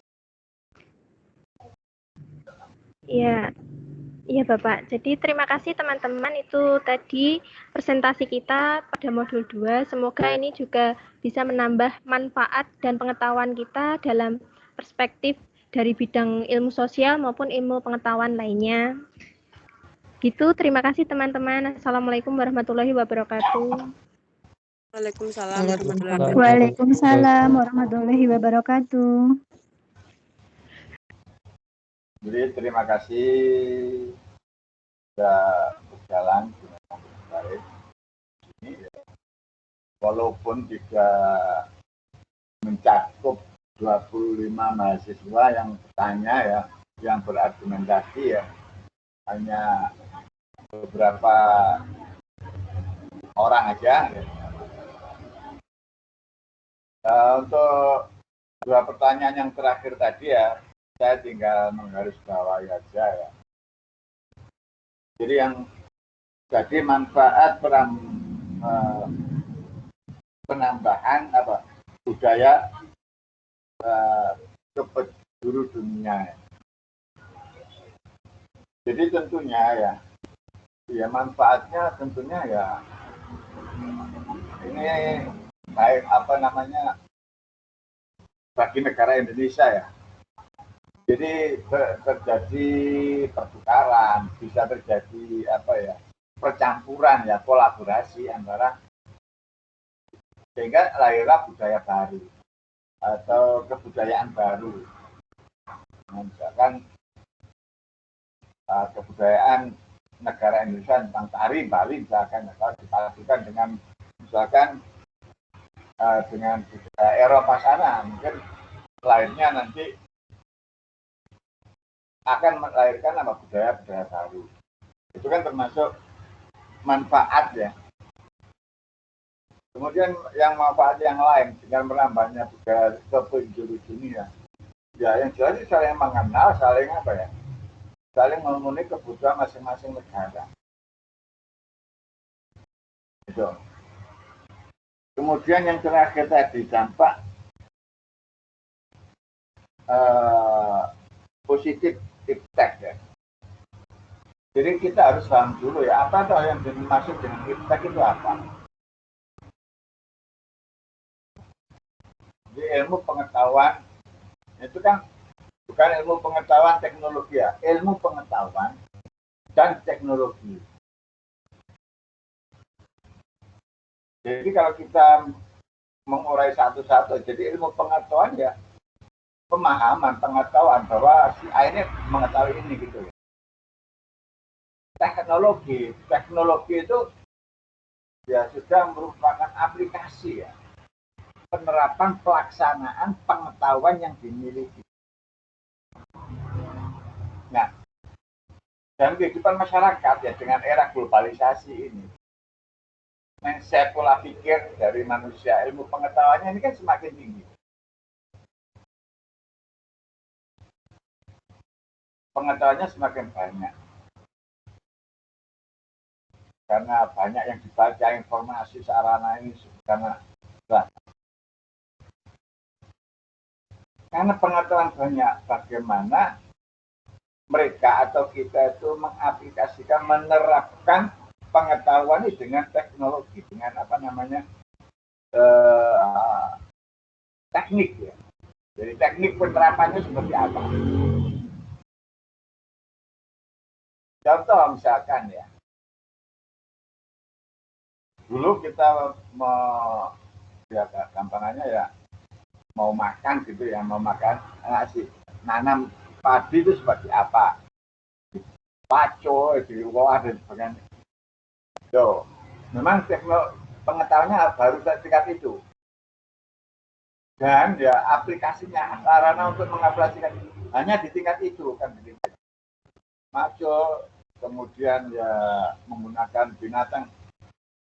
Kemudian, oh bisa dikembangkan lagi ini. Nah, karena pengaruh global, bisa lebih meningkat. Lebih cepat lagi, ini bisa menggunakan ini traktor misalkan. Terus berkembang semacam itu. Ini kan karena pengetahuan dulu, pengetahuan ya, ilmu pengetahuan kemudian diaplikasikan, diterapkan dengan teknik yang dimilikinya. Otomatis ya dampak positifnya misalkan seperti pertanian tadi, mungkin biaya lebih murah, ya,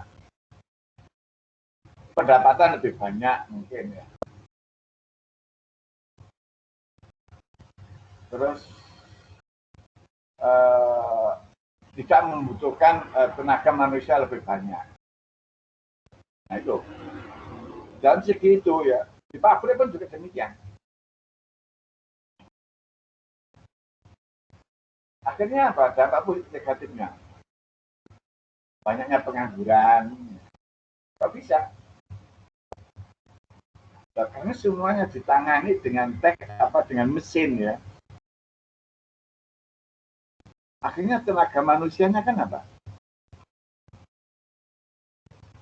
Nganggur. Seperti sekarang buruh tani aja sekarang sudah jarang. Kita mencari tukang buruh tani itu sulit. Ini karena apa ya? Karena dampak daripada positif apa? Iptek, ilmu pengetahuan dan teknologi. Mungkin Bapak Ibu belajar pun juga demikian. Nah, sekarang dulu ya harus beli buku, harus begini. Sekarang dengan teknologi pengetahuan itu, sekarang nggak usah beli buku, nggak apa-apa. Pengetahuannya, kita buka aja laptop. Nah, pertanyaan apa dulu nggak sulit-sulit kita membuka literatur macam-macam. Sekarang langsung aja tembak langsung, tanya Mbak Google. Makanya sekarang seperti mahasiswa ya, siswa itu mesti nilainya tinggi-tinggi karena apa?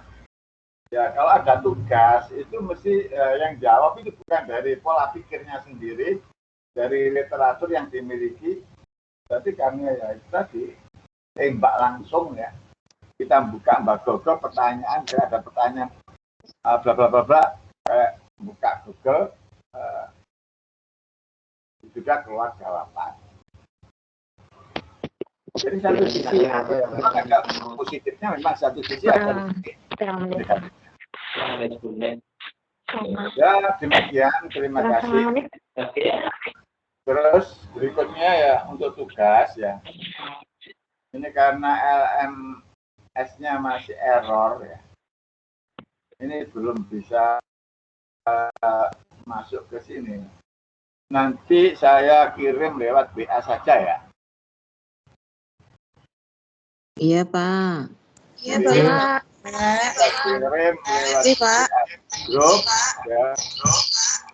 Terus nanti ngumpulnya ya H-1 ya, H-1 dalam pertemuan yang keempat nanti itu sudah terkumpul.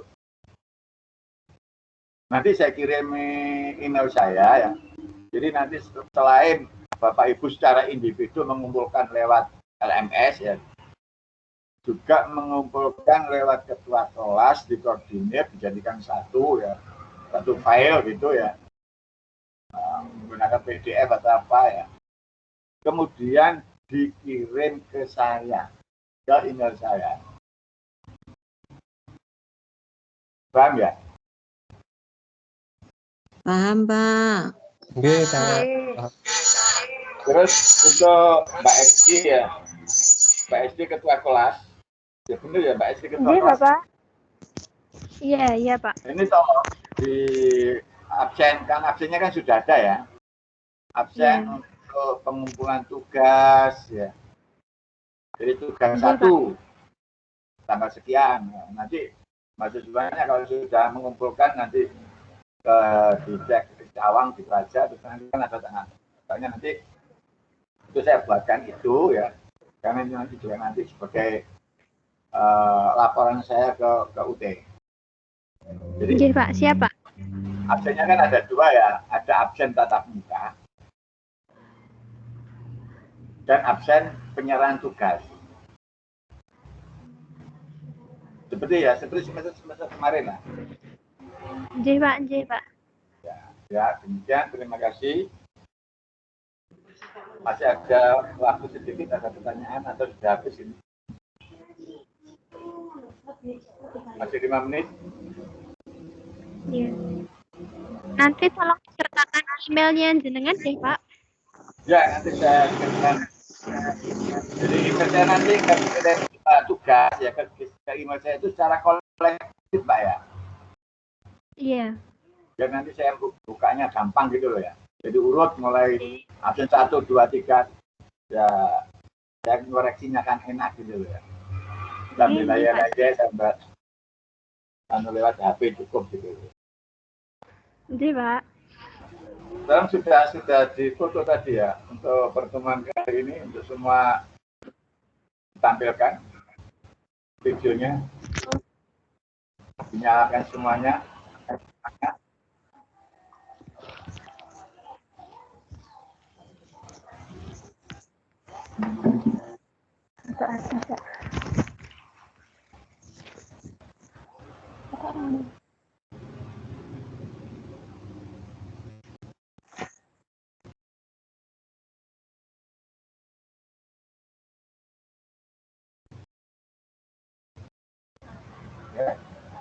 Ya.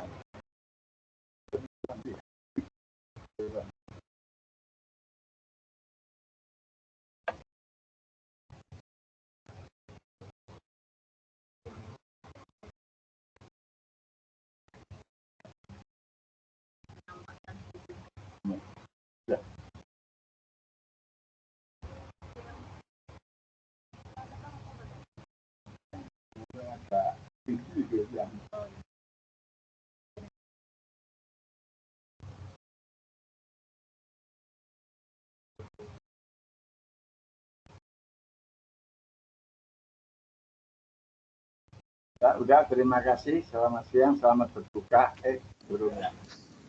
Ya, selamat siang Bapak. Selamat menunaikan puasa Bapak. Ya, bagi yang berbuka, Bapak yang berbuka.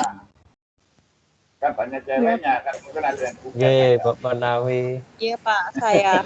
Oh. Saya ngaku. Ya, terima kasih. Ya. Ayo kapan-kapan buka bersama. Oh baik Pak. Ya, salam. Bisa diagendakan Bapak.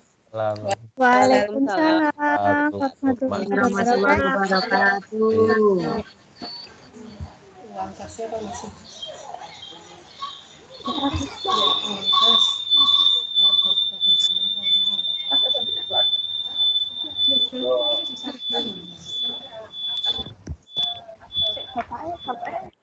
Bapak masih.